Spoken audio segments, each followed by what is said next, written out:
Okay, we are recording. Okay. Welcome to the St. Louis County Library History and Genealogy Virtual Expo. This is session 2. It is Saturday, November 7th, and the time is 2 p.m. My name is Scott Hall. I'm manager of the History and Genealogy Department here at St. Louis County Library. Thank you everybody for joining us. Ellen Mays will be the Master of Ceremonies for the Expo. Ellen is a public historian and she is on the reference staff here in the History and Genealogy Department. All sessions of the Expo will be recorded and the recordings will be available on the St. Louis County Library website and on the library's YouTube channel. A reminder that your Zoom login information is also valid for both Expo sessions on Saturday, December 5th. This afternoon, we will feature presentations by representatives from 4 organizations. I have posted a link to the Expo schedule with information about participating organizations in the chat. I've also posted contact information for the History and Genealogy Department there. I would like to encourage you to check out the History and Genealogy Department on the St. Louis County Library website. Before we introduce the first speaker, I'm going to take a few minutes to highlight some information that you will find there.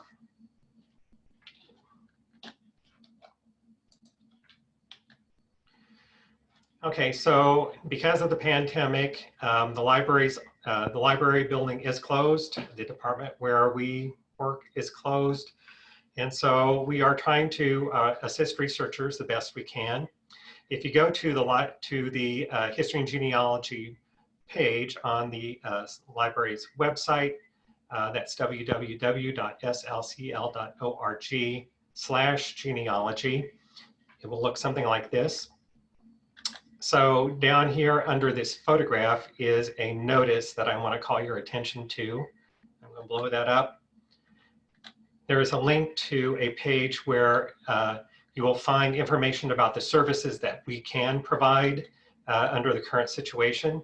So if you click that link, you will be taken to a page that looks like this. And there's a lot of information there about how to access databases, about how to get information from the collection and so on. So I encourage you to check out that page. Okay, going back to the main page again, I just want to call your attention to these 2 graphics down here. Those are actually links or buttons. So the first one is an online guide to St. Louis research. If you click that link, you'll get a guide, and it will basically has links to information that we have online to help you with your St. Louis research, some links to some indexes and so on. So if you are doing St. Louis research, either genealogy, if you're interested in history, you might want to check that out.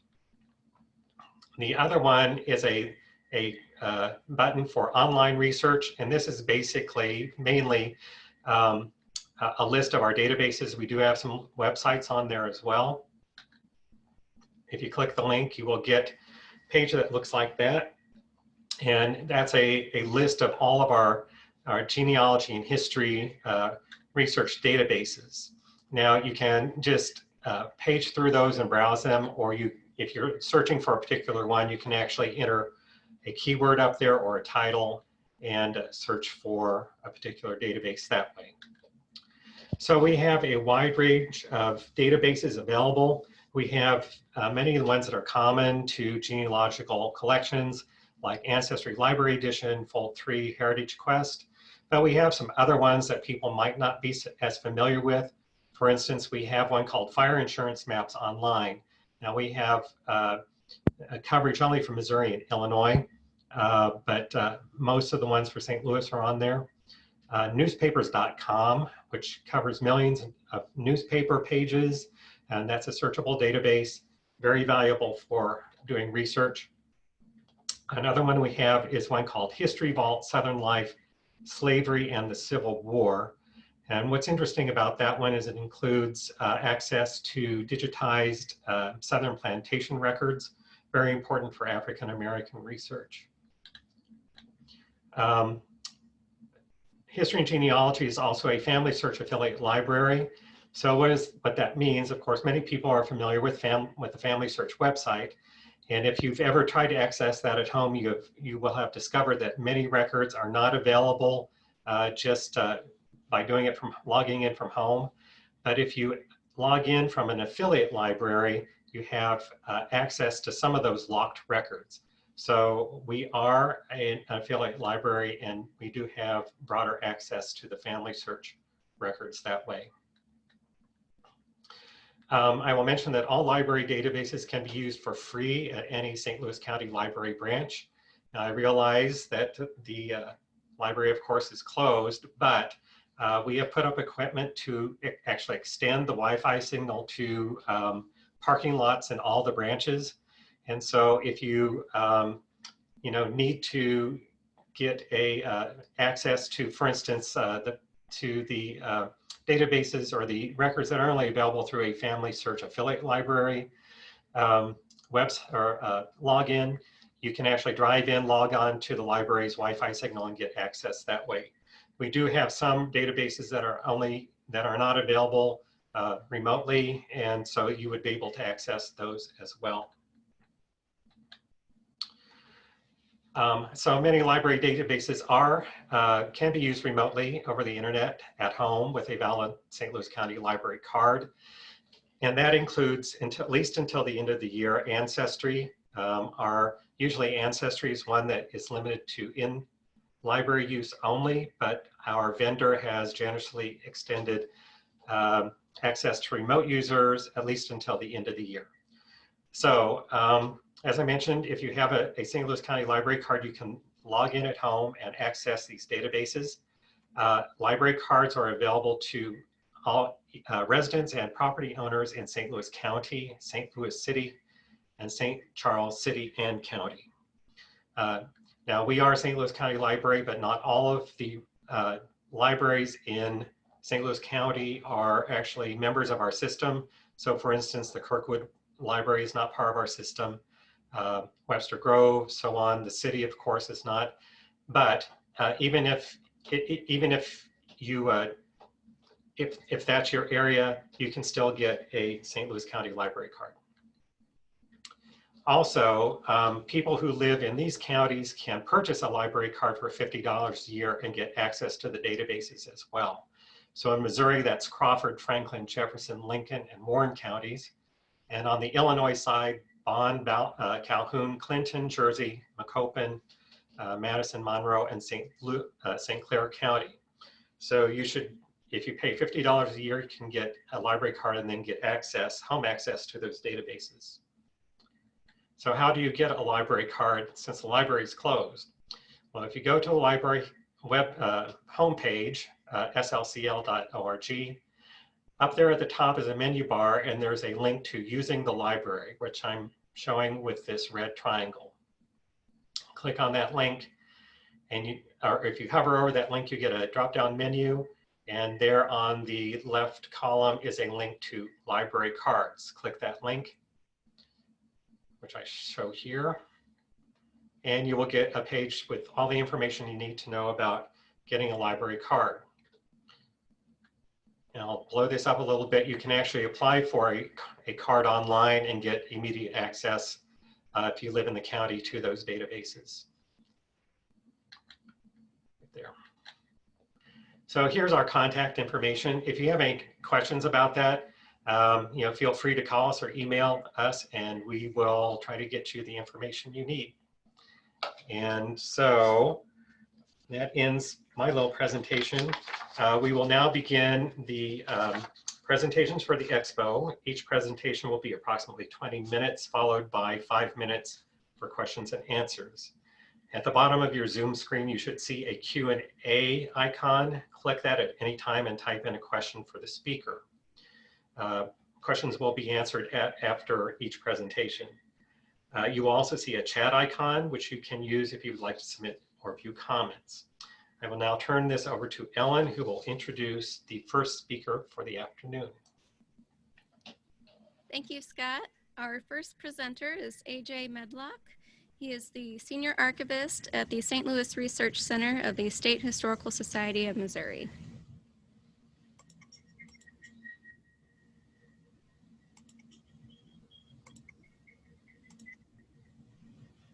Oh, give me a minute to share my screen here.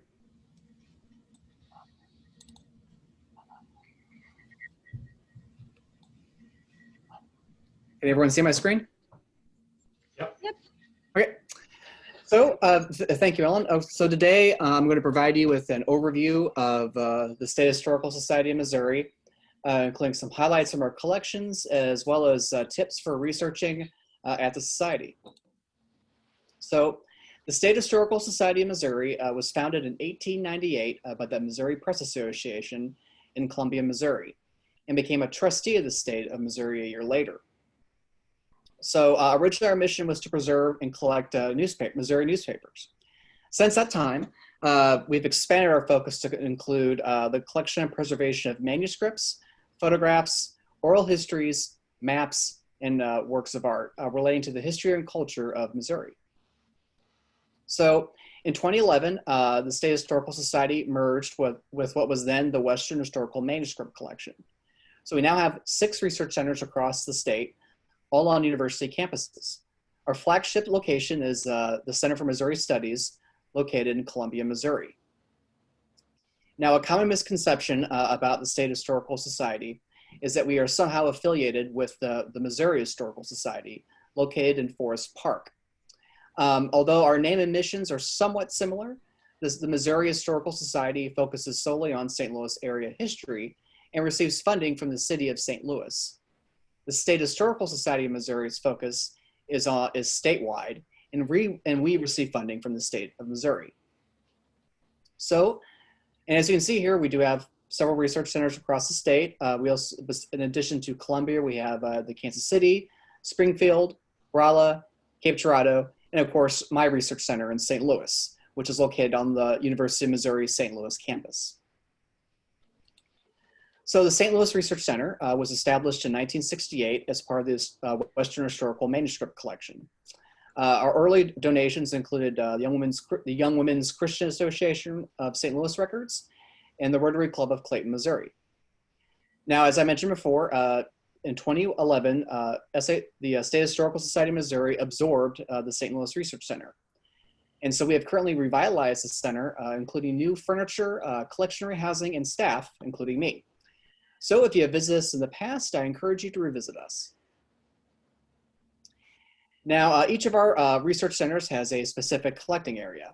The St. Louis Research Center, we specialize in collecting materials from St. Louis, Jefferson, Franklin, Warren, St. Charles, Lincoln, and Pike counties, in addition to St. Louis City. Now, our St. Louis Research Center manages an estimated 7,700 or 7,700 cubic feet of collections. Our subject strengths at the St. Louis Research Center include women's and gender studies, African American history, the labor movement, environmental studies, social welfare and reform, as well as family and genealogical collections. So some highlights of our collection include the Christian Women's Benevolent Association. So they were founded about 1898, somewhere around there. They were an adoption agency for many years. It's a collection we recently took in. It includes a lot of adoption records dating from their founding up till the 1980s when they stopped doing when they stopped having an adoption program. So if you decide that you'd like to examine some of our collections for your research, we recommend making an appointment prior to visiting the research center. Our on-site storage is small. As I mentioned before, I can only probably store about 10% of our collections in St. Louis. As I mentioned, we have about over 7,000 cubic feet of collections. So most of that is stored off-site at our record center in Columbia, Missouri. And we have a courier that ships materials to and from the St. Louis Research Center, and which takes about 1 to 2 weeks. Now with COVID-19, that's even longer due to budget restrictions. And then upon arriving at the St. Louis Research Center, you will be asked to present a photo ID, as well as read and sign a rules and consent form to access the collections. And you may notice on here our operating hours state from 8:30 a.m. to 4:30 p.m. Those have temporarily been restricted due to COVID-19. So now we are open by research appointment only from 12 p.m. to 4:30 p.m. Tuesdays through Fridays. So I'll take the next couple of slides to delve into a little bit more about the collections and resources that we have to offer our patrons. First is our reference collection. So this collection is stored mostly at the Center for Missouri Studies in Columbia, Missouri.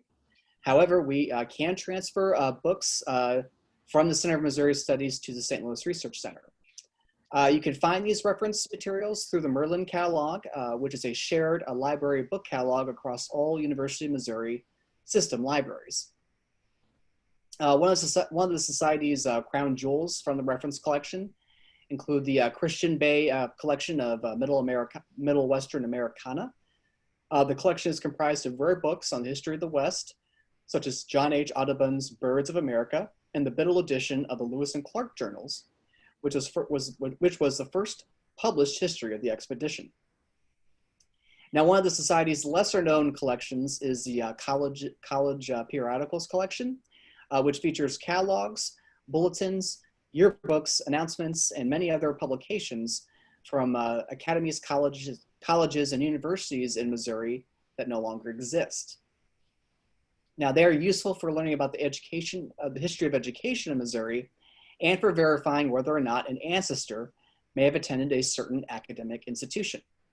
Now, unfortunately, we do not have periodicals from every educational institution in Missouri. So please check with our reference staff, or you can email me to verify if the Society has information on a specific institution. Now, as I mentioned before, the Missouri Press Association founded the State Historical Society in 1898. Now, we have stuck to our roots and maintained the largest newspaper repository in the state. Now, the collection is mostly on microfilm, but we also have several bound. The collection includes agricultural, German language, labor, religious, and temperance newspapers, in addition to general interest titles. Now, one of my favorite aspects of this collection is the social media element. As many of you know, newspapers were one way people gossiped before there was Facebook. So they are an incredibly useful tool for researching your ancestors. The index to the newspaper collection is available online. So if you find a title that interests you, you can request to have that microfilm sent to any of the Society's 6 research centers, or you can request to view them off-site through interlibrary loan. Next, we have our photograph collection, which is popular among our patrons. The collection includes images from the 19th century to the present and covers areas across the state, as well as images of Missourians throughout the United States and abroad. In addition to prints, the collections hold a variety of other photographic formats, such as daguerreotypes, tintypes, and 35mm slides. Scrapbooks, albums, postcards, and other graphic materials are often included in our photographic collections. Now at the St. Louis Research Center, we have several large collections of photographs that were donated to us by journalists and professional photographers. One of them is the Arthur Whitman collection, which is an incredible resource on the history of St. Louis. As you can see on this slide, here is an image of the construction of the Gateway Arch in 1965. Whitman was the only photographer who documented the construction of the arch from beginning to finish. Now, photographs are available to researchers at any research center and are frequently reproduced in books and other publications about Missouri history. Now, several collections can also be accessed online through our website. We have tens of thousands of photographs digitized and available to view online. Now, here I pulled up some examples, images from our collection that may be familiar to some of you. So, for example, in the upper left-hand corner of the slide is an image of school children at the Daniel Boone home in New Medley, Missouri in 1924. In the top right-hand corner is an image of the 1942 World Series, the St. Louis Cardinals versus the New York Yankees. And the bottom 3 images are of victory celebrations over Japan and the end of World War II, all taken in downtown St. Louis. Next, we also have is our map collection. The Society has over 2,000 historical maps of Missouri. The types of maps we collect include state highway, county, city, and topographical maps. We also have several sandboard maps, which are particularly interesting for historic preservation applications because they provide detailed layouts of building interiors. Now, next up is our manuscript collection. So along with newspapers, maps, and photographs, as I mentioned, we collect manuscripts. There are two types of manuscripts. One are organizational records. These include business, civic, and social organizations, as well as government agencies and churches. And then next we have personal and family papers. These consist of correspondence, diaries, scrapbooks, photographs, writings, and audiovisual materials. And we currently have about 4,000 processed manuscript collections and approximately 900 unprocessed collections, measuring about 45,000 cubic feet throughout the whole society. And up here are a couple of examples of some of our manuscript collections. The first image is a drawing by Standing Bear for Black Elk Speaks from the John G. Nehart papers, which is in our Columbia Research Center. And then in the lower left-hand corner, we have a map drawn by William Clark in his notebook on the second journey to New Orleans from a starting point in Ohio, dated March 9th to June 16th, 1798.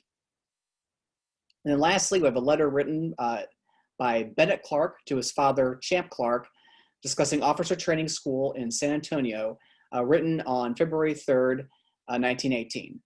Now, Champ Clark was a longtime resident of Bowling Green, Missouri, and was a politician in the Democratic Party. He served as a representative of Missouri from 1893 to 1895, and again from 1897 to 1921. And then from 1911 to 1919, he served as the Speaker of the United States House of Representatives.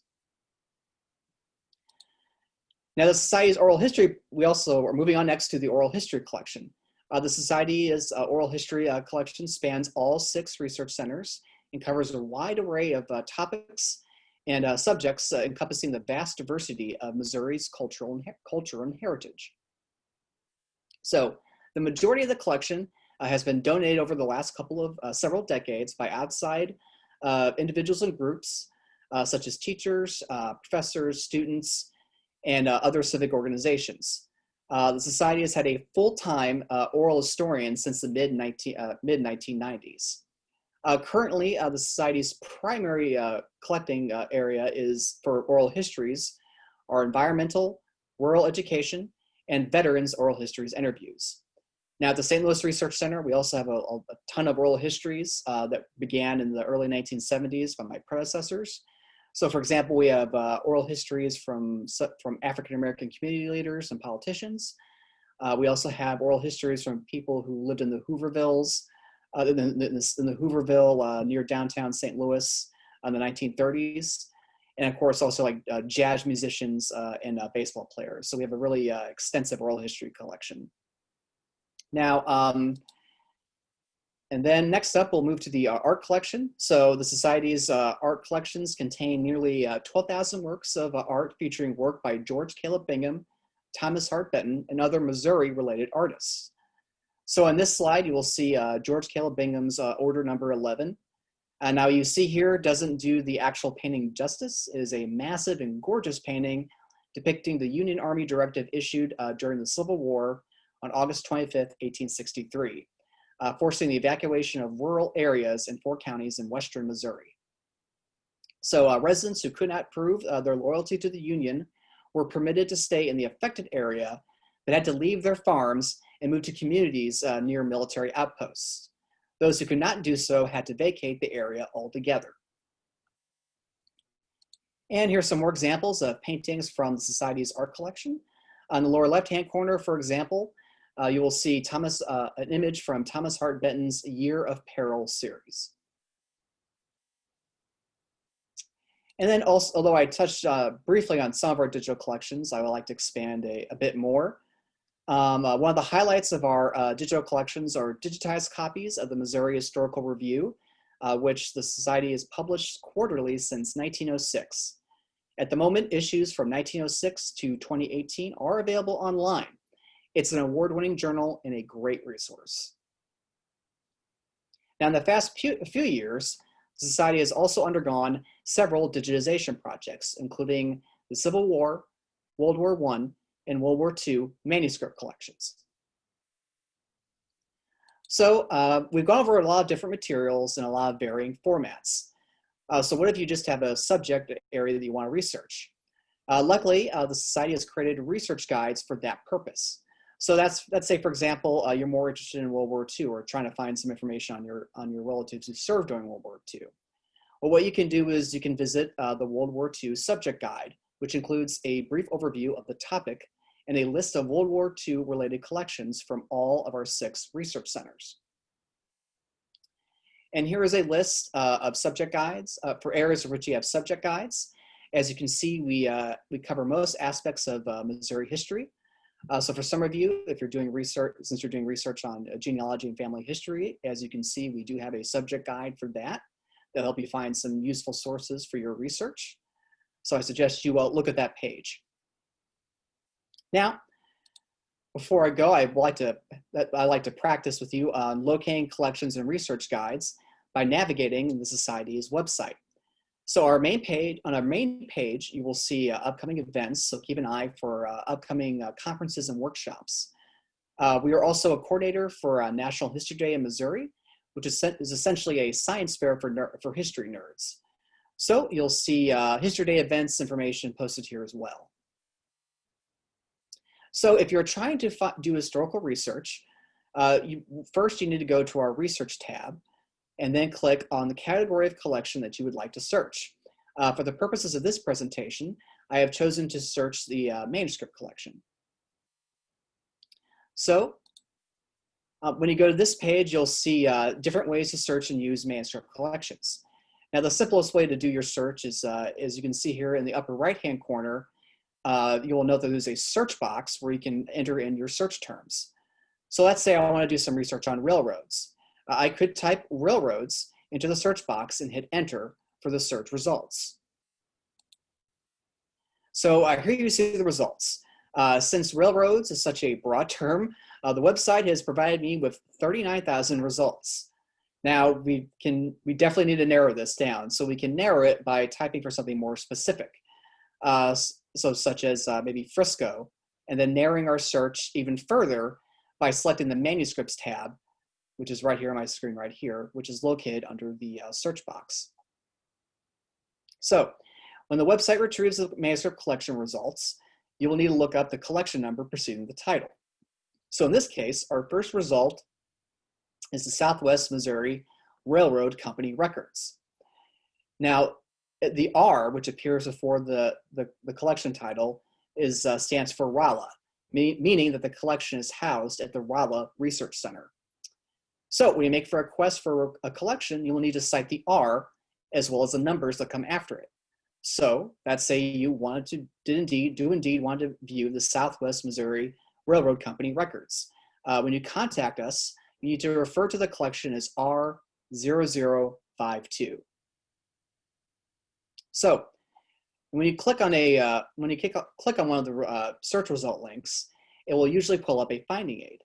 Finding aids are basically like a table of contents created by archivists to help researchers find materials within collections. Now, sometimes finding aids can be very short, and sometimes it can be very long. It just depends on the size and scope of the collection.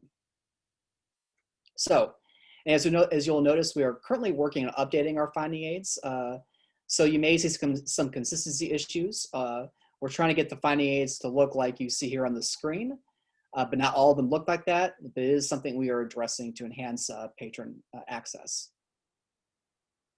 So once you decide you want to examine the collection, the next step is to contact us, either by email or using the research request form.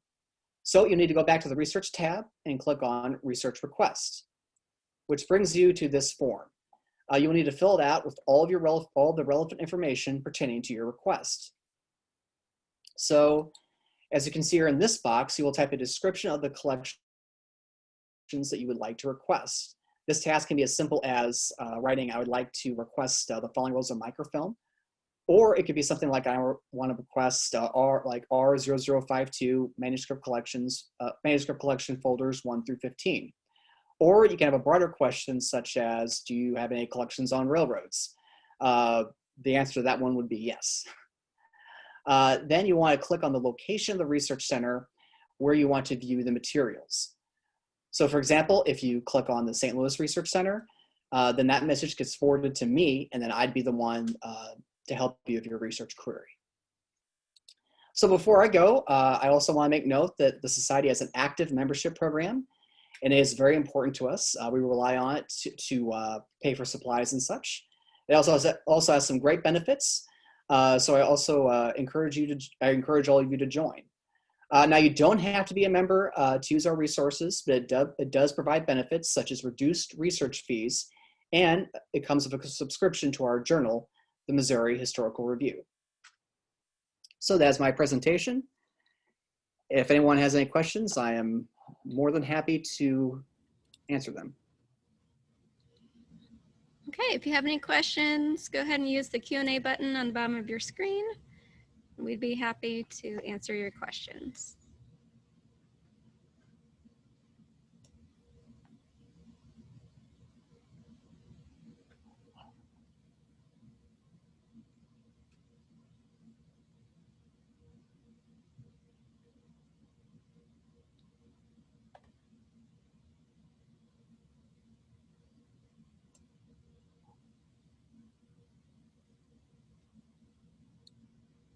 Someone has a comment saying very interesting. They didn't know about this research option before, and thank you for your talk. Thank you. When do you plan to reopen for in-person research? Well, we are still open for in-person research, just by appointment only. We're open Tuesdays through Fridays from 12 p.m. to 4:30 p.m. What you need to do is just to contact my research center, and then I can make an appointment for you to come in. And just when you do come in, we just ask that you wear a mask, a face covering, and then maintain social distance. I can only have, my research center space is pretty small, so I can only realistically have 2 people in the reading room and 1 person in our microfilm room. Okay, and do you have the St. Louis Globe Democrat papers? No, the Mercantile Library has the St. Louis Mercantile records. They have the morgue file and the photograph collection, as well as I think one of the publisher's papers. We do have all their microfilm. We do have a complete microfilm set of the Globe Democrat. That is housed in at the Columbia Research Center, the Center for Missouri Studies. I believe that newspapers.com does have the digitized versions of the Globe Democrat. If I'm not mistaken, they actually digitized our newspapers.com actually digitized our set of the Globe Democrats, so you can find those online as well. We also have microfilm copies of those newspapers as well. Yeah, this is Scott, and actually that the newspapers.com digitized our set. Oh, okay. Sorry. But yes, we have at St. Louis County Library, we have a complete run on microfilm. It's also available on newspapers.com through 1964. And what is the typical time for requests to be sent at this time, or turnaround? You said 1 to 2 weeks usually. Yeah, it may extend to 3 weeks because of COVID-19, where we're trying to keep the turnaround pretty fast on them. And what is the morgue file, and what does it tell a researcher? The morgue file is basically like it's basically organized newspaper clippings, as I understand. It's just an organized file for on varying topics that the Globe Democrat covered over the last over its time of publication. Okay, any other questions?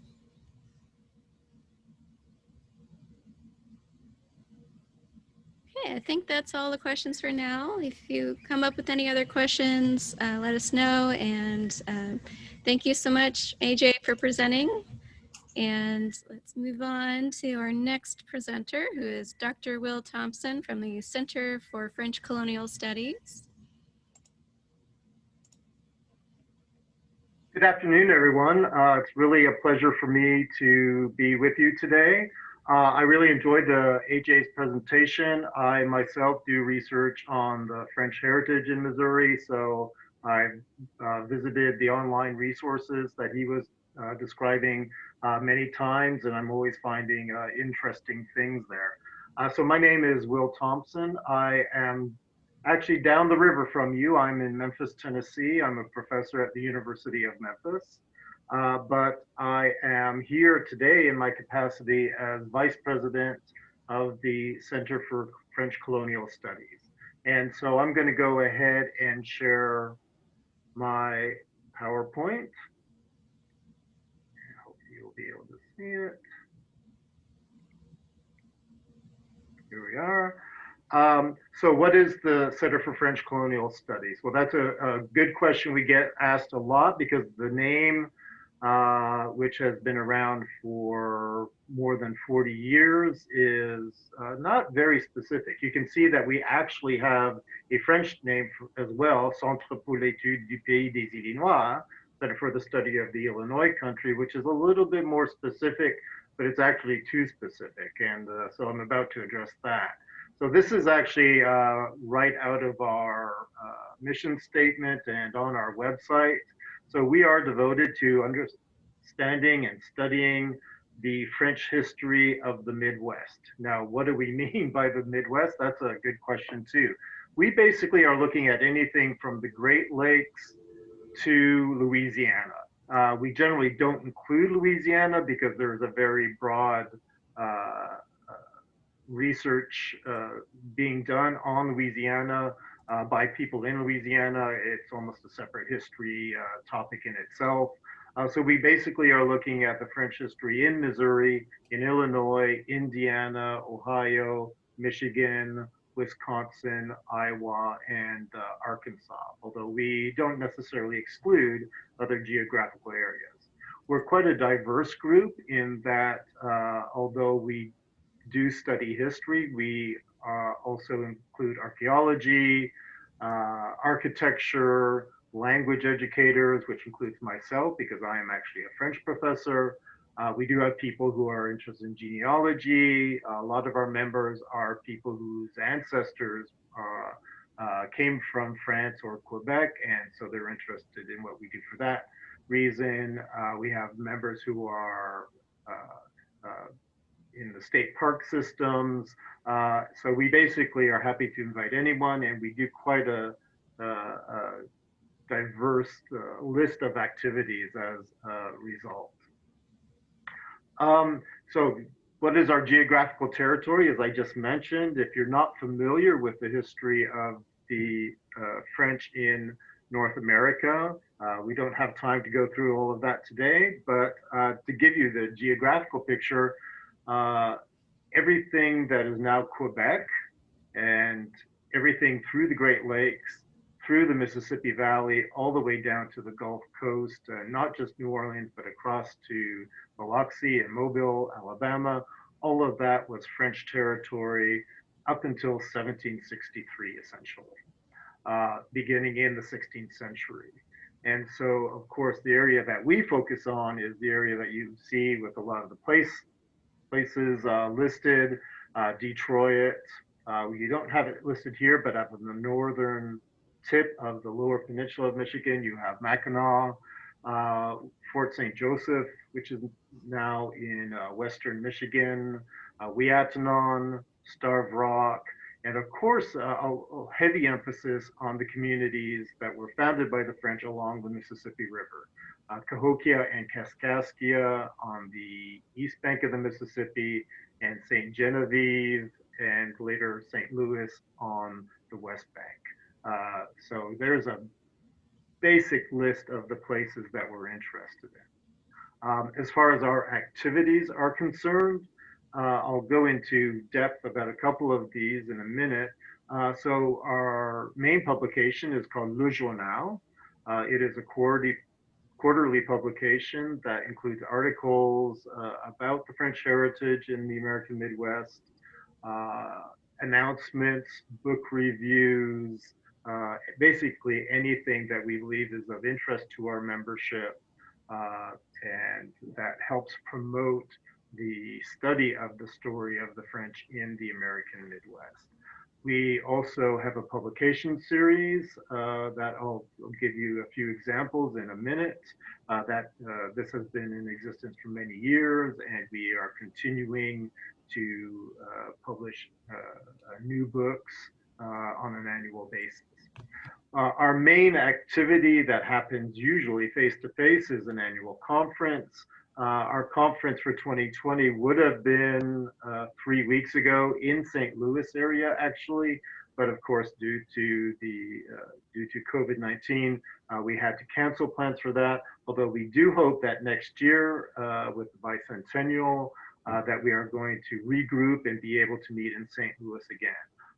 If it does not look like we're going to be able to organize and definitely have an event on site by mid-2021. We will be creating something virtual, probably not unlike this event today. But I hope we all have our fingers crossed that we're going to be able to meet face-to-face in 2021. We have a very active Facebook page, and I'll be giving you the links to our website and the Facebook page at the end of my presentation. I am actually the person responsible for managing the Facebook page, and I'm trying to include articles and information about whatever's going on that could be of interest to our members, and that been getting a very nice response. I've especially been trying to be active on the Facebook page this year since we are not doing any other activities, and that's proven to be very successful. And finally, just briefly, our major way of trying to promote future development and scholarship in our topic is by providing a grant to doctoral students who are working on some aspect of the French history in the United States. And we grant that one or two of those on an annual basis. As I mentioned, our quarterly publication is Le Journal. It is edited by Dr. Michael Husseini, who is a just recently retired professor in Michigan. He is also an archaeologist and very active at Fort St. Joseph in southwestern Michigan. Main new feature, and one of the reasons I'm very happy to be presenting today, is that we have now created a digital archive of the first 33 volumes of our journal, and that we have just posted recently on our website. This has been a long and somewhat tedious endeavor. I say that because I'm actually the person who maintains our website, and so I've been putting all of these issues online. It's still a work in progress, so if you do go and say, hey, it doesn't look like, it's not terribly fancy, I will admit to that because I'm still working on it. The main emphasis for 2020 has been to get these issues online, and I am currently working on an index of names, an index of titles, an index of subject matters, and that is forthcoming. For those of you, since I imagine most of you are in the St. Louis area, if you do visit the archive, I was just taking a quick glance through some of the issues earlier today and finding articles that we have on St. Louis, on Cahokia, old mines. Actually, old mines is my personal area of interest in the history of the French in Missouri, St. Charles and Florissant and St. Genevieve. So if you're interested in the French history just in Missouri or along the Mississippi River, there are many articles over the course of the history of our quarterly journal that would be of interest to you. And there, just to give you a rough idea, how basic the archive page is. You can see it's just basically a list of volume numbers at this point. But I might point out just in the last few issues that have been added to the archive, in volume 33.3, there's a great article by Carl Eckbert and Sharon Person on the origins of the city of St. Louis. Sharon in volume 33.2 had an article on illegitimate children in the Illinois country. And in issue 32.4, Michael Meyer has a great article on recent archaeological diggings in downtown St. Louis, or around the area where the French originally settled. So do take a look. You'll notice it only goes up to 2017 because we do restrict the more recent issues to people who are active members in the center. And so probably by sometime early in 2021, we'll be adding the 2018 issues to the online archive. So the online archive is open to the public. Anybody can access this page and view any of the issues. We have decided recently to open that up to anybody who is interested in our subject area. As I mentioned, we also have a wide variety of publications, book-length publications that the center has edited over the years. I've just given you a few examples here of some of these publications. Some of them deal with the French history in the Mississippi Valley and the American Midwest in general. If this is a new subject for you, I might suggest the publication whose cover is in the middle here. That's Margaret Kimball Brown and Laurie Sinadine's The French Colony in the Mid-Mississippi Valley. It is an excellent introduction to the subject of French history in the St. Louis area and Missouri and eastern Missouri and western Illinois, which starts before 1700 and of course is still evident today. And then you have a couple of other titles there, one on the fur trade, which was so key to the economy of the French who were in this area, and also one on baptism registers that in St. Louis that Sharon Person published just a couple of years ago. And so those are just some samples. If you go to the website, there is a publication link, and you can get some information about each of our books, and also find links to ordering them. As I mentioned, our annual conference is something that we look forward to every year. We meet in a variety of locations. As I mentioned, 2020 was supposed to be St. Louis. We're hoping to be in St. Louis next year. We have met in Missouri alone. We've met in St. Louis, in St. Genevieve, in Old Mines. We have met in various locations in Illinois. Actually, in 2019, we were in Mackinac City, Michigan. We've been in New Orleans. We have been in Canada. So we're always looking to be at a site somewhere that has a French heritage, so that we can not only have some interesting conference presentations, and the photo on the left, which is from St. Genevieve, I believe in 2018.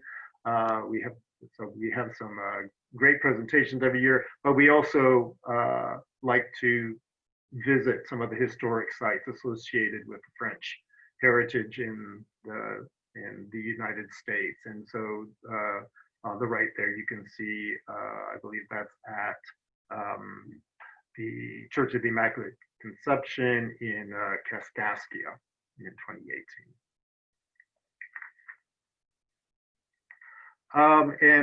As I reach nearly the end of my time to present, so we have some time for questions if there are any. To contact us, if you just remember French Colonial Studies, you should have no problem getting in touch with us, our website is FrenchColonialStudies.org.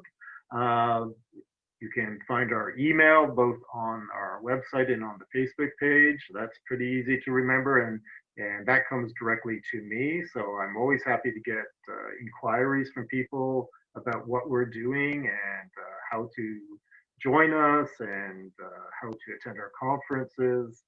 And then, as I mentioned, we have a very active Facebook page with that is growing. It seems daily with, and we're trying to post on it on a regular basis. So please do take the time to visit those, and I hope you'll find something of interest in what we were doing as the Center for French Colonial Studies. And the last thing I'll mention before, if there are any questions, is that people often ask me, where is the center? And I guess it's a bit of a misnomer in whoever came up with the name, in that we actually do not have a physical location. We're a group of volunteers who have a common interest. So our center is a philosophical one and not a physical one. So don't ask me when you can come visit, because unless you want to come to my office at the University of Memphis sometime and have a chat, I'm delighted to talk to you. But we actually do not have a physical center, but we certainly hope that we have something to offer if you are interested in the French heritage of Missouri, of St. Louis, or of the United States in general. So I think I'll stop there and see if there are any questions. Yes, thank you. We do have a question regarding Claude Victor Perrin, the Grand Marshal and supposedly governor of Louisiana in the early 1800s or late 1700s. Are you familiar with him? That is not my area of expertise. I am familiar with the name. That is something, if you write to us, since we cover so many different geographical areas and we cover so many different disciplines, as I said, some of us are historians, some of us are genealogists, some of us are archaeologists, some of us deal with language. Oftentimes the person who gets the message or the question won't be able to answer, but might know somebody who does, or will be gladly forward the message along. And I tend to be the person who sends that message along, and usually somebody has the answer to it. So if you do have questions about names or people or historical events, we try to find somebody who knows the answer. Great, thank you. We do happen to have the Le Journal that you mentioned in our history and genealogy department, but we do have a question for someone who's wondering about the cost if you were to purchase them per person. To acquire the more recent editions of Le Journal, you have to be a member of the center. But if you go to the website, you will see that there is a link to membership and you can join. It's not terribly expensive, I don't think. And then you will receive the Journal. We actually send it electronically as a PDF. A few years ago, with the cost of sending something, printing and sending something, we made the move quite successfully to sending it via email, but that is only sent to people who are current members. If you want to download any of the older issues that I showed you that are now in the journal archive, that is free. All right, thank you so much. I think that's it for questions at the moment. And thank you again for taking the time to talk to us today. My pleasure. Up next, we have Karen Fox, who is going to present on one-room schoolhouses.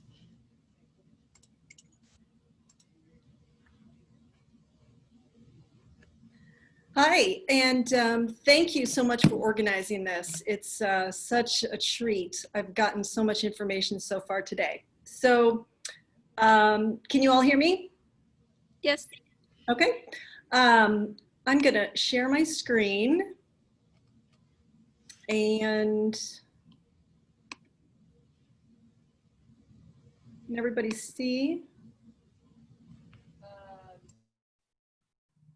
So just to reintroduce myself, I'm Karen Fox. I'm a researcher and writer. I do a lot of work with the Wildwood Historical Society. And I'm going to be talking a little bit about a book we published in 2016, but I'm going to focus on public health. And I'm going to go into some of the background on how we researched it to give you an idea of how we got to where we did.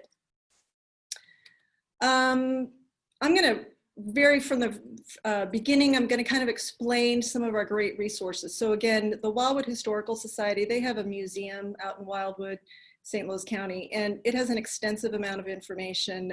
They've got genealogical files, a research library, and over the past 20 years, they've preserved and documented a lot. They have an extensive image collection and also oral histories from the people that lived in this part of St. Louis. So it's very helpful.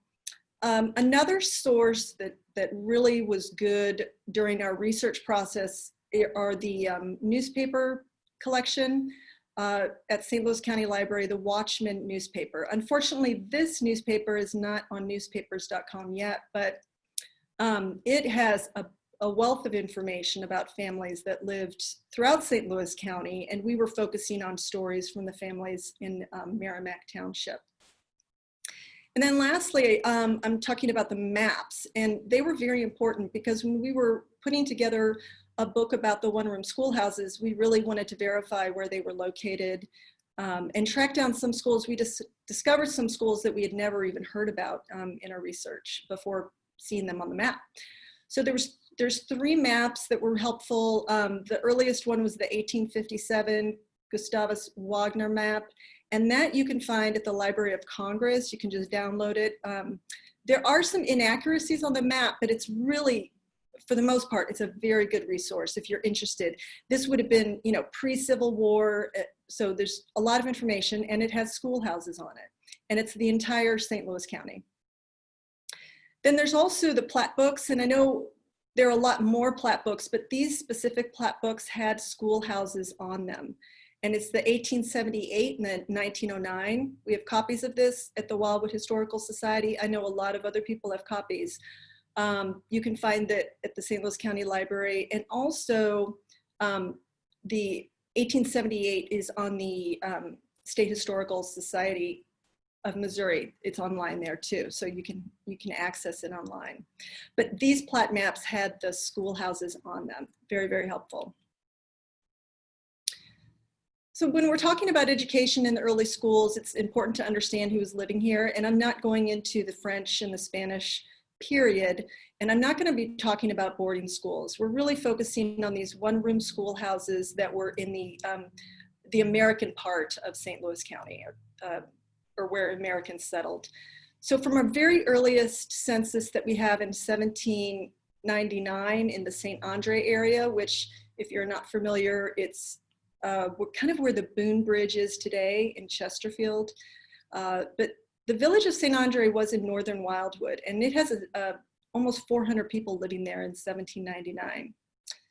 Then we have the Louisiana Purchase. More Americans start flowing in, and then when Missouri becomes a state, we see a substantial increase in migration. During the same time period, you have Native Americans being forced out. That's kind of important because we do not have Indian schools like you see in other parts of the country. Actually, the Jesuits tried to start a school up in Florissant and it failed miserably. But so we didn't have schoolhouses just for Native Americans. And then there's a huge German immigration. I know we're all familiar with that, but we've actually done a census study in Merrimack Township, and 40% of the population had German roots. Now, a majority came from the South, and if you combine the census from 1850, both the slave schedules and regular, we can see that about a quarter of the population was enslaved in western St. Louis County. So in the first census after the Civil War, we see that population is still substantial. It's about 70% of the population is African American. And then in 1889, Missouri passes kind of a Jim Crow law. It's segregationist. They say black and white children cannot go to school together. And this changes the population dramatically in Western St. Louis County, because African-American families are moving for better opportunity for work and for school. So it's kind of a lot of information, but it tells you who is living here and why, you know, we had a large influence of German in schools, and why we also had African-American schools.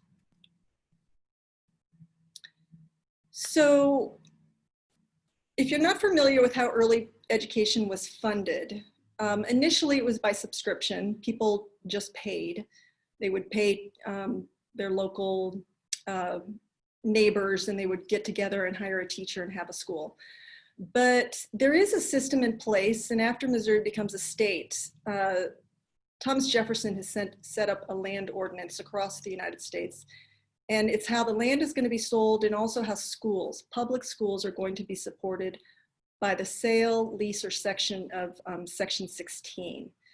And that's very important because the school isn't necessarily located there, but any crops grown there or any land sold from there will support the public schools. So the map you're looking at is 1838. You can see, this is the Dupree Atlas, and you can see most of the land has not been sold yet. And the school is clearly marked. That is the land that's going to support the school. This is a map that we have in the collection over at the Wildwood Historical Society Museum, and it's a really great resource. It's from 1919, and it shows all of the school district boundaries for these one-room schoolhouses. And in 1919, there were 78 one- and two-room schoolhouses throughout the entire county. There were actually more schools, but they were they could have been boarding schools, or they could have been you know, a private Catholic school, or they could have been a larger school that you would see in the more congested areas. But there were 78 single little structures, and they were placed within 5 miles of each other, so children would only walk a couple miles each way. A majority, a huge majority, 90% of the teachers were women, and the average salary for a woman then was $96 per month. Men were paid $158. So this map is just a really great resource. If we were to zoom in, you could see actually every single school district and their boundary. And the term district is really one schoolhouse. This is the 1909 plat map I spoke earlier. But it's a great resource because it shows where all of the African schools were situated. It's a snapshot in time. The schools would open and close depending on enrollment. But this is the African school. It was probably really the long black schoolhouse. It was located on Kerrs Mill Road. Present day, where Marquette High School is, it's right across the street. It's no longer there, but that's where it was at one time. And the growth of these schools really happened after that 1889 law that Missouri passed. And this continues until the 1960s, that there are black schoolhouses throughout St. Louis County. And even though we know Brown versus Board of Education happens in 1954, St. Louis and Missouri are a little slow in integrating all the schools. So this is kind of a snapshot of where things were in 1909. So today I really wanted to talk about, because what we're experiencing, what we're going through, I thought it might be interesting to talk a little bit about the public health challenges that families and schools faced in the community. Because prior to vaccines and the development of antibiotics, most families could have lost half their children to disease. And a lot of these diseases and viruses were very contagious in a tight, crowded schoolroom setting. So they kind of went hand in hand. And there were frequent challenges. Today I'm going to really just talk about a few of them, but I'm going to talk about measles, scarlet fever, diphtheria, polio, and the flu. And there are other challenges I don't have time to talk about today, but just to keep in mind how many things these families and these schools were combated with. So we had cholera outbreaks, we had smallpox, malaria, and tuberculosis. And then I think I saw in the Passports article from the library just recently that yellow fever was a problem too. So when these outbreaks happened, schools quite often would be closed, maybe for a week or two, until things kind of calmed down. This is a picture that's in the collection at the Wildwood Historical Society, and it's of the Orville Schoolhouse. It dates from about 1893. And the reason I like to show it is because it's so crowded. You can immediately see in the image that there are a lot of kids. This is an 18-year-old teacher. She's teaching grades 1 through 8, and she's got about 64 students. The Orville School is still standing. It's a private residence in Wildwood. And what's also unique about this is they added on a second room, so it became a 2-room schoolhouse. And you can clearly see that that's what was needed. But not every school got that, because obviously there was an expense to it. This is an image of the interior of one of the 1-room schoolhouses in Wildwood. And this is the Melrose Schoolhouse. And the photo dates from 1934. And it clearly shows how crowded the schoolhouse is. Students are sharing desks. And again, this would have been 1st grade through 8th grade. This school is located on Wild Horse Creek Road. It's still standing. It's a private residence.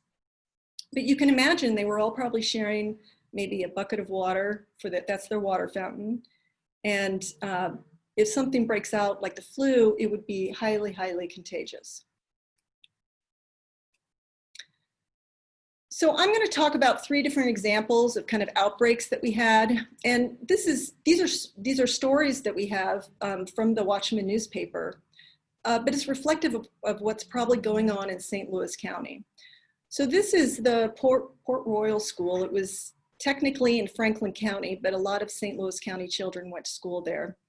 And the first thing you see is there are fewer students. So one of the news articles we have from this school is that in January, so in the winter of 1885, a family has lost 6 children in 5 days to diphtheria. And this was very common. Diphtheria outbreaks would happen every winter. It was highly infectious. It was caused by a bacteria, and it was very contagious in that schoolroom setting. And it was very deadly for young children. So the average mortality rate with diphtheria was about 20%, but sometimes when there was an epidemic and it was widespread, the fatality rate would be reported as high as 40%. So this is a serious problem in schoolhouses. This goes on until an antitoxin is developed in the 1920s, and then of course the vaccine in the 1940s. So the next story we have is of the Hollow School. This was situated near the village of Hollow. And what's kind of unique, some of the background on this school, is that it had a larger German population. The school was donated by a German immigrant. His name was Henry Henken. And his farm is where the Wildwood Historical Society has its museum today. But he donates the land for the school. And shortly after that, the voters kind of agree that German is going to be taught in the school. And this is probably a language that they were speaking at home. The families were speaking at home, but they passed it as a requirement that German would be spoken. And then from that, we know that the teacher must have known German to be hired to work in this schoolhouse. So this structure is no longer standing. When they widened Manchester Road, they had to kind of take it down. But we have a story from this school in December. So again, it's in the winter of 1886. And the Kruger family has lost 2 children that week, but it makes 5 people that they've lost in their family in the last 2 weeks. And then the article, this is from the Watchman, and it goes on to say how several other people have died in the neighborhood, so they've closed the school. And this was very common. So scarlet fever was actually one of the leading causes of death in children. And it's a bacterial infection, you know, we call it a type of strep today, but back then it had a mortality rate of 15 to 20%. And before antibiotics or kind of introduced and developed in the 1930s and 40s, this was a really big problem. It was highly contagious. And children that recovered could also be left with long-term health problems afterward. So a big scarlet fever was a big challenge. This is a photograph of the Wild Horse School. And if you've heard of a Wild Horse School in the Rockwood School District, this is not anywhere near it. It's about 10 miles farther west, but it is located on Wild Horse Creek Road. And the history behind the schoolhouse is the first one that's in that area is called the Bacon Schoolhouse, and it dates from the 1820s. And this structure starts getting picked up by photos like this one from the 1860s, and we also have newspaper articles from this school. And this school is in operation for a very long time. Like most of these one-room schoolhouses, stays in operation until the 1950s. It's no longer standing. The foundation still sits in Babbler State Park. So that kind of gives you a feeling of where it is. And we have a newspaper report in 1889. So this is in the spring. And there is an outbreak of measles, and they have to close the Wild Horse School. And what's interesting about this outbreak is that it was pretty widespread in St. Louis County in 1889. It continued for 6 months. It went from January until June. And schools throughout Western St. Louis County are opening and closing. So we can pretty much assume it's hit the whole region. And then measles was something that popped up every year, but there were also outbreaks, maybe every 5 or more years. And we see that here in 1895, there's another really big outbreak. And this would affect adults and children. It was highly contagious, like all of the other things we've talked about. And it had a 3% mortality rate before a vaccine is developed in the 1960s. So this was another really big challenge that these schools had. So then we come to the flu. There would have been flu outbreaks like we have now. But the big one, and I think we're all familiar with it because of what's been going on, is the 1918 pandemic. And St. Louis had a pretty mild case of it. So there were about 3,000 deaths in the last 4 months of 1918. And even though the pandemic drags on until the spring of 1920, really it tapers down after that December of 1918. But in the end, 675,000 Americans died. And this is at a time when the United States population is a third of what it is now. So in St. Louis, most of the schools closed for about 45 days. And what I find interesting about this is it's kind of the same time period we're in right now. So they closed from October 8th until November 13th. And when they opened up, there was another surge, and then some of the schools chose to close again. And many remained closed until January of 1919. Another interesting thing about this particular flu strain is that it was deadly for people in their 20s and 30s.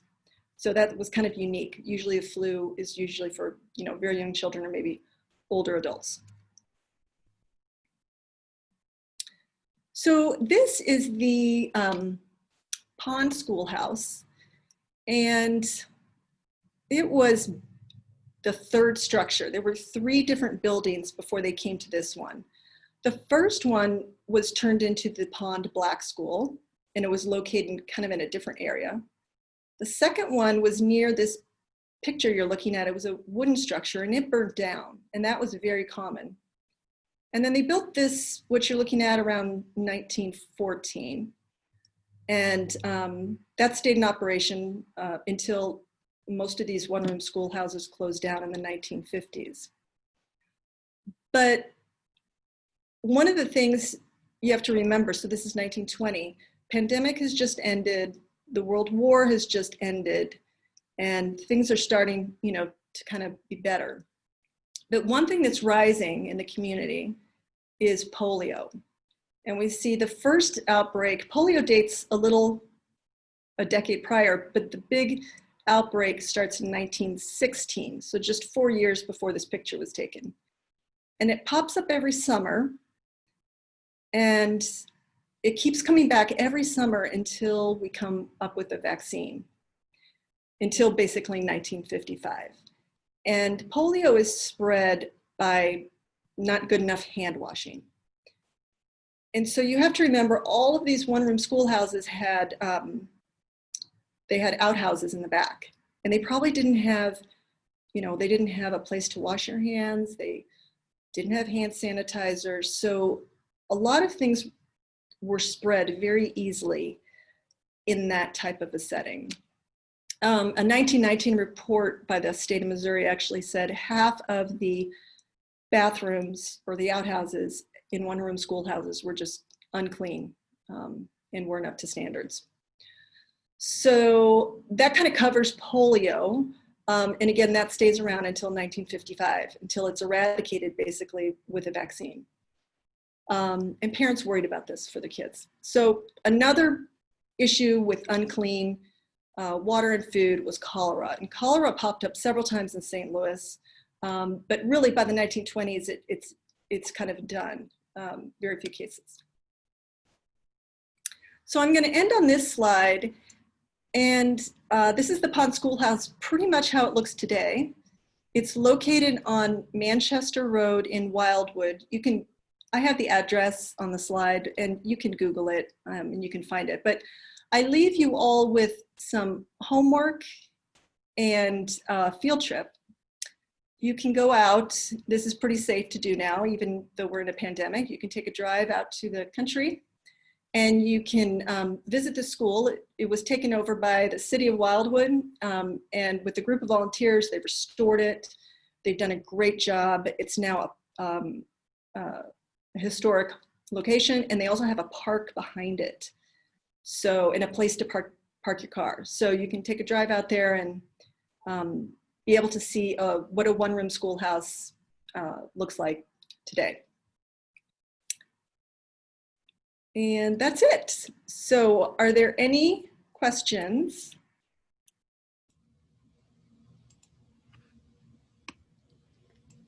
Thanks, Karen. I really like the pictures in your presentation. They're very cool to see. Let's see if we have any questions for Karen. Yeah, all of the pictures were from the Wildwood Historical Society.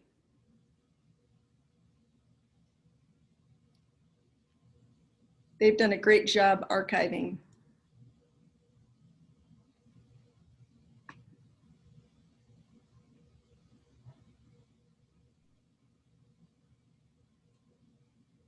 Well, you're getting a lot of compliments, so thank you very much for your presentation. Are there any pictures of the African school anywhere? I think there are. There's some pictures. The Orville Black School was located in a community that's now called Westland Acres.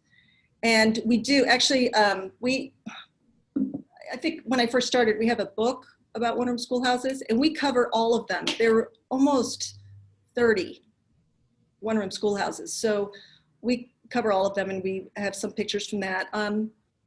And we unfortunately do not have a lot of information about the Pond Black School, and there were several others. There were a total of 7 Black schoolhouses in just Merrimack Township. And unfortunately, the population has shifted substantially over the past 50 years, and we just don't have as much information as we would like about those communities. And how do we get the one-room book? So the book, we actually have a series of books, but if you go to our website, and I think on the registration page or on the library page, there's a link. So we have 2 websites that kind of support the book information. The wildwoodhistoricalsociety.org. You can go there and you can buy the book. And then before it was wildwood.org, we used that to list when we go out to the public and speak. So there's information there too, but you can order a book online, You can go to the museum and order a book. They have limited hours because of the pandemic, but if you go to the website, you'll be able to reach out and find out their hours. And then we also have our books in the Missouri History Museum in their bookshop. So I don't know what their hours are right now, but you might want to check that out too. This is Scott. We actually have a copy in our collection that you can check out. Yes, you do. And also, I think you have a copy, and we donated a copy to every elementary school every school in Wildwood. We donated a copy of the book. So Rockwood schools in the city of Wildwood, they all have a copy of it. So. Wonderful. Thank you again for presenting. It was very interesting. And up next, we have Leslie Richards. She is with the National Society of Colonial Daughters of the 17th Century.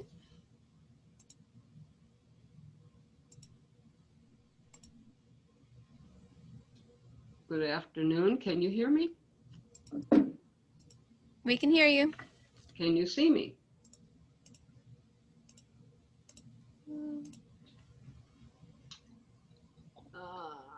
Okay. Yep, we can see you now. There we go. Okay. Great. We've had so many technical problems. It's working all right now. Hi, good afternoon, everyone, and thank you for joining me. I am the current president of the Missouri chapter of Colonial Daughters of the 17th Century. Additionally, I'm also the honorary president general, having served in that office from 2015 to 2018. And I'm the past first vice president, past organizing secretary, and longtime chairman of supplies, as well as being the current Missouri chapter registrar. And I've had some other jobs there too. As I was presiding in 2018 at our annual meeting in Washington, I celebrated 35 years as a member of this society, one to which my grandmother and several of her good friends belonged in the past. As you can imagine from our name, we concentrate on our ancestors who served during the 17th century. I will read a bit of our history from our brochure, which is the quickest and easiest way to give you a lot of information from one place. The founder, Mrs. Harlan Page Halsey of Brooklyn, New York, recognized the value and advantage of patriotic societies and concluded that it would be an excellent idea to organize a society having in view of the events covering the colonial period in our country's history, a society where membership should include exclusively descendants of the very earliest settlers who had rendered distinguished services prior to 1700, hence again our name.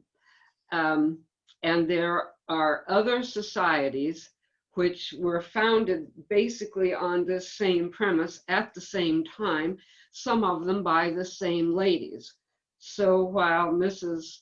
Halsey was doing her thing, some other women were doing the same thing, and their descendants were all now pals. I think we all know each other.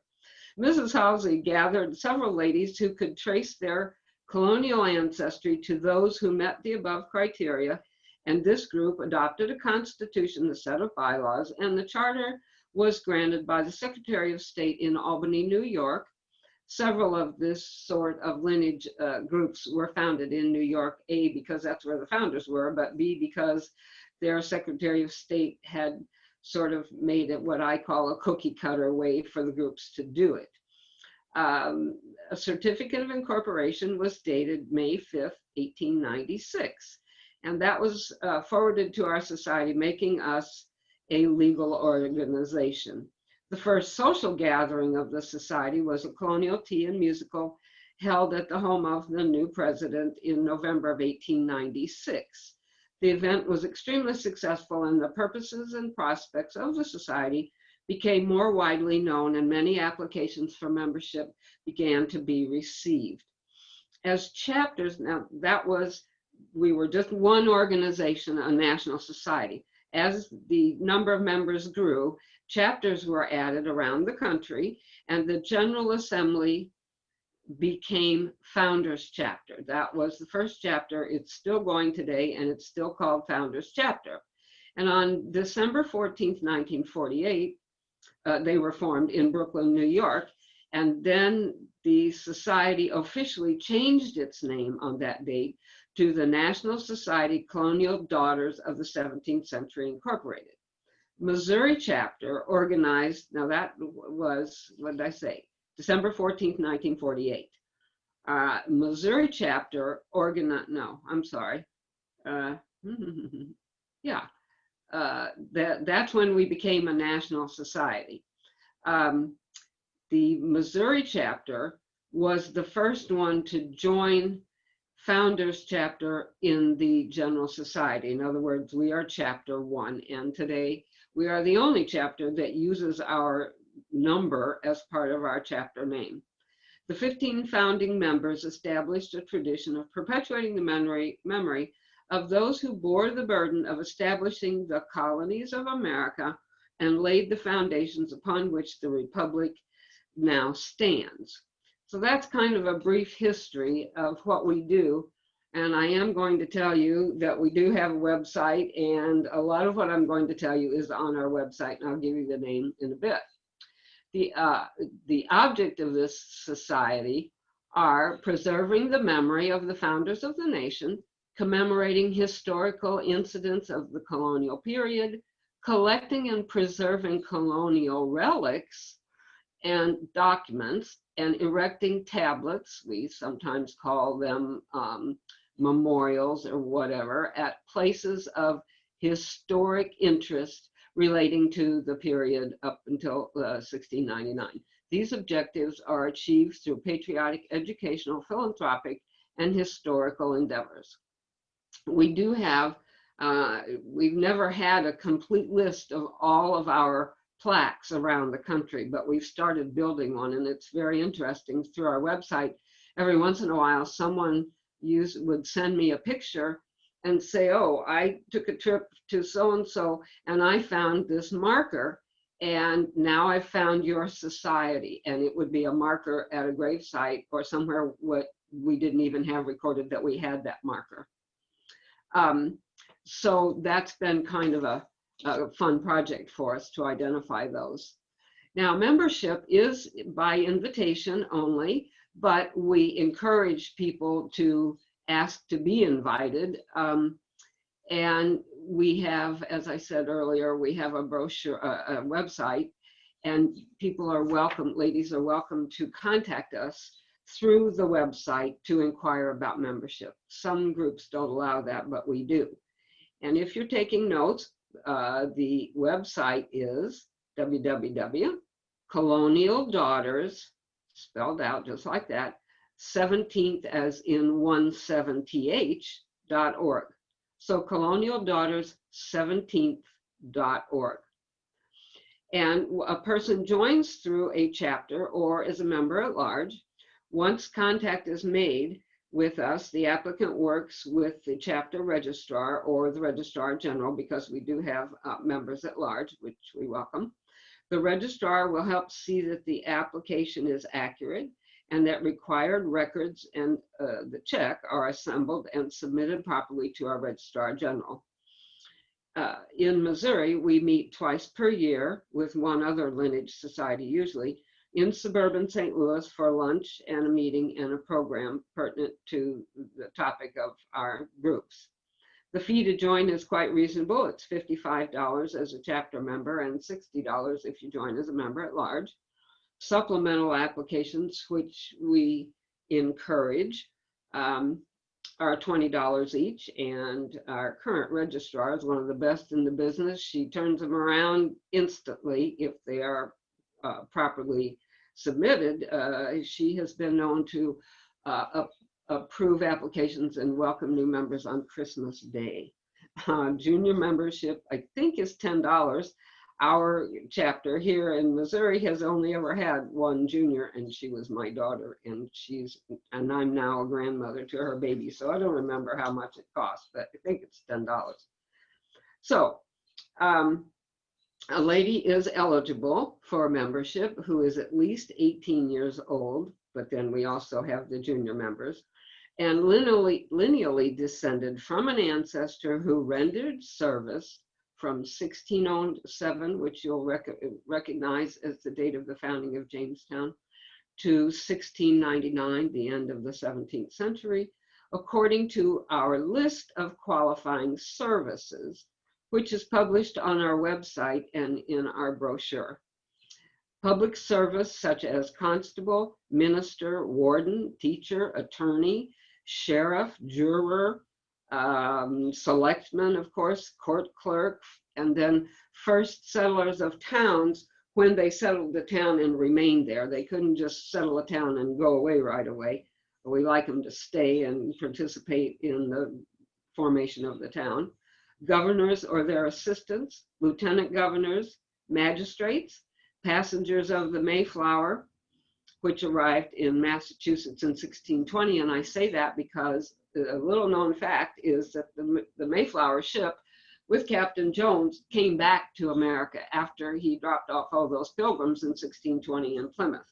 So our organization and some others specify we're talking about the Mayflower voyage that arrived in Massachusetts in 1620. Those are some examples of the qualifying, as I like to call them, jobs that the people, and it's mostly men, of course, had to have accomplished. And as you heard that list, if you heard what I said earlier about what the ladies thought, these are the people who were really coming here and making a difference, which is kind of a modern saying, I guess, in getting our republic established. They were the movers and the shakers and the doers. So what does our organization do today? Well, one of the best things we do besides meet and have lunch and have programs and talk about our ancestry is we publish. And this is our 1999 lineage book, and the most recent one is 2009. And we have published 11 lineage books since 1898. And they contain the list of all of the ancestors that have been used for joining by the ladies that joined in this case, 10-year period before this book was published.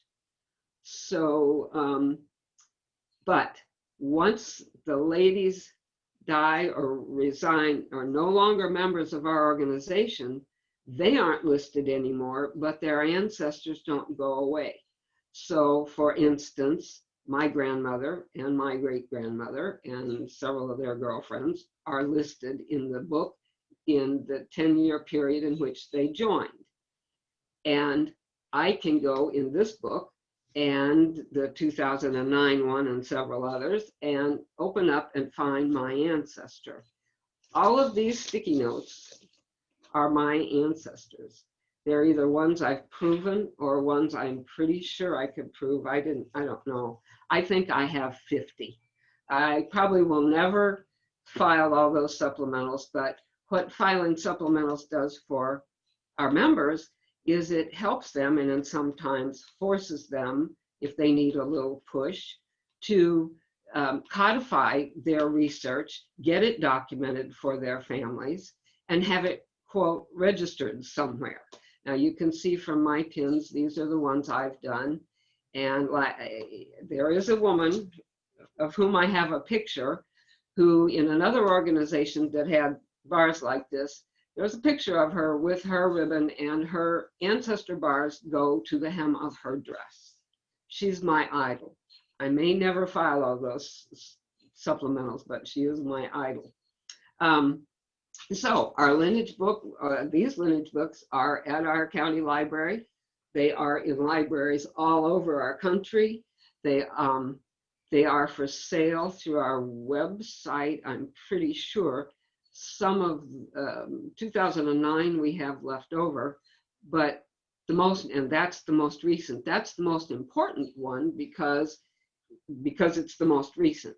We are due to do another one, and I'm hoping that will happen in the coming administration, which begins in April. And we do have someone who's trying to work on getting it online.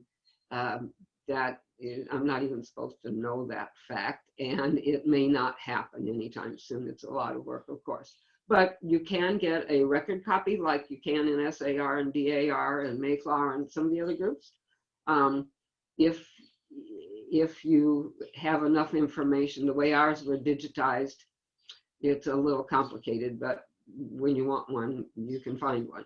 Anyway, so this is our main genealogical project. We also publish a handbook for our members so that they understand what our group does and how we do it. And officers can hand off their job from one person to the other.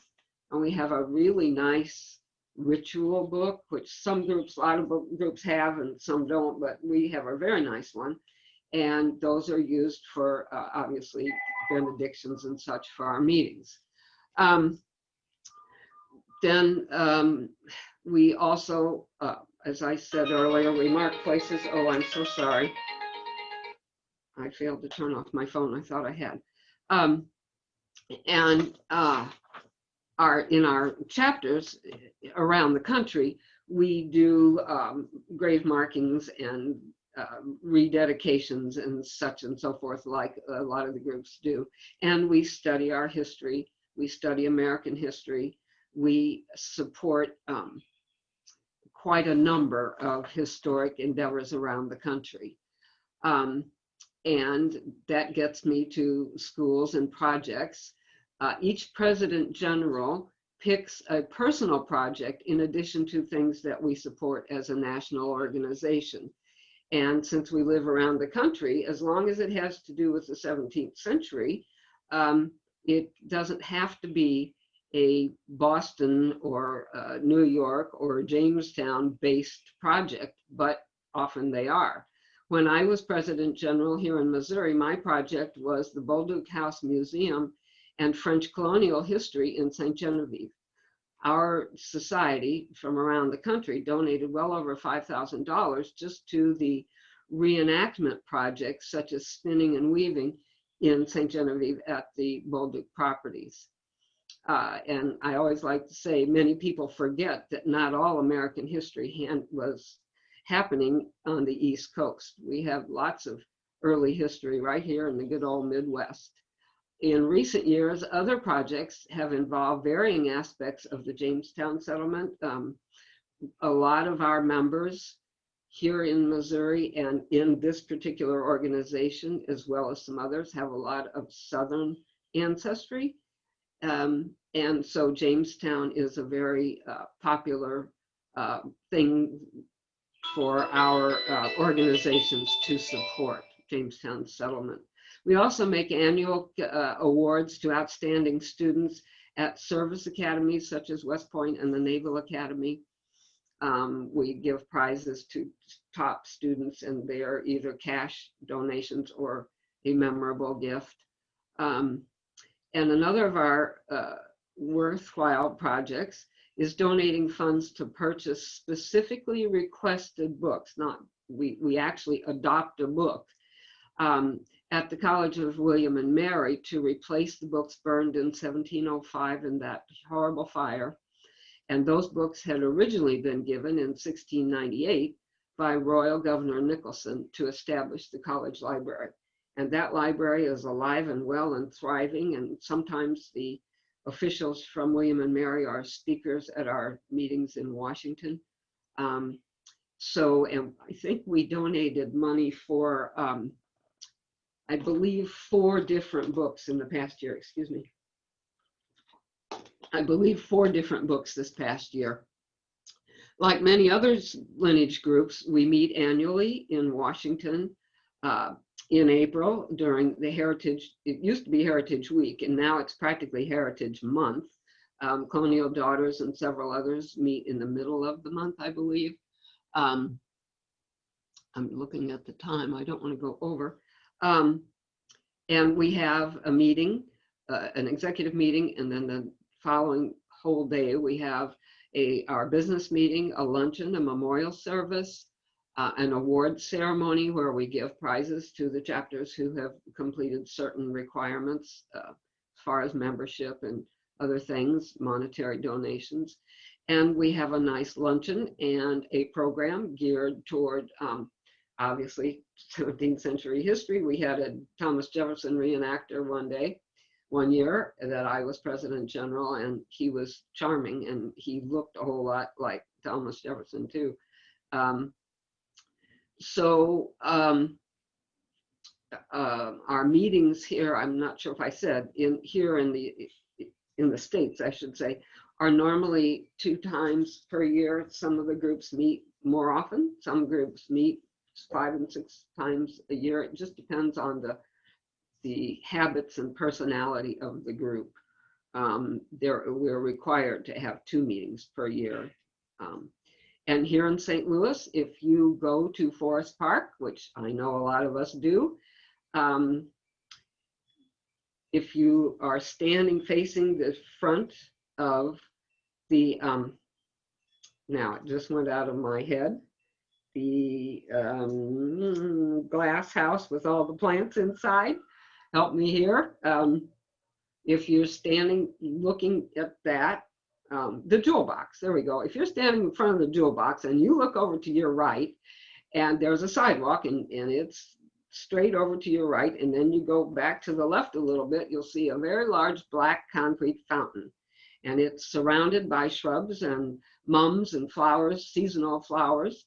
And it was dedicated, it was paid for and built for, and at our behest, 5 colonial daughters of the 17th century. It's a concrete fountain. It's a very popular place for wedding pictures for couples that have been married, especially around the St. Louis area. There's a little plaque there, and I'm not going to tell you what year it was dedicated because it was the year I was born. So if you want to know how old I am, you just go see our fountain. And I don't remember exactly when they turn it off, but in the fair weather part of the year, it's usually being a fountain, and it's a beautiful spot. It's between the jewel box and some of the war memorials that are over to the east of it. And it's a lovely thing. It's been written up in the Forest Park history books. There's quite a bit. And one of these days, we girls here in the St. Louis area are going to go rededicate that and have the plaque lifted. It's kind of sunk in the ground a little bit, but it's there. So we are a very congenial society, born of the late 1800s movement, late 1800s movement, as I mentioned earlier, to honor our American ancestry and to promote patriotism. I frequently describe the 1890s in this country, maybe 1890 to 1910 maybe, as the fad was lineage societies where you could show off your ancestry, honor your ancestors, and show your patriotism. And if you go through the list of the groups in this country, you'll find that there's quite a few that fit that description and have survived all these decades and are here today. And that's what we do. And that's what they do at our county library, where we can, people say to me, well, what are you doing in St. Louis? You've got all this New England ancestry.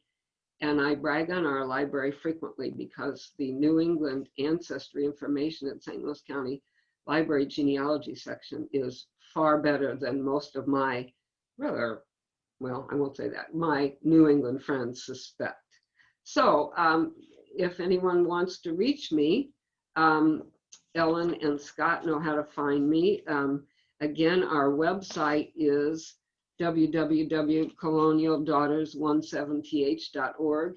And I'm not sure there's a hot link to me there, but if you Google around my name, Leslie V, as in Victor Richards, you'll find me.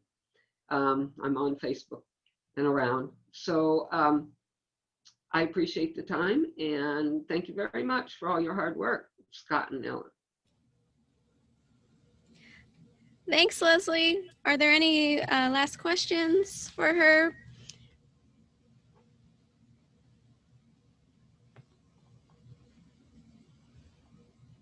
There was a comment, very interesting. I think my cousin could be a potential member.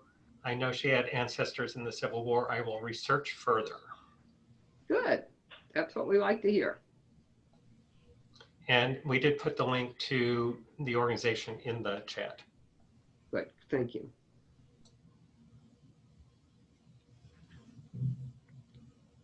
Hey, I'm not seeing any more questions.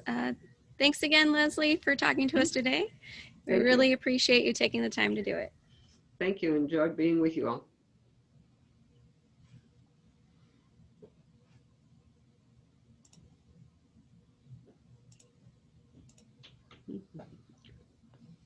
Hey, that kind of leads us to the end of our afternoon. Thank you all so much. Thank you, Leslie, for the shout out to our collection.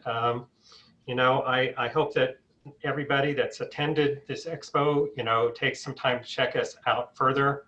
One of our staff members says we're the biggest genealogical research collection you've never heard of.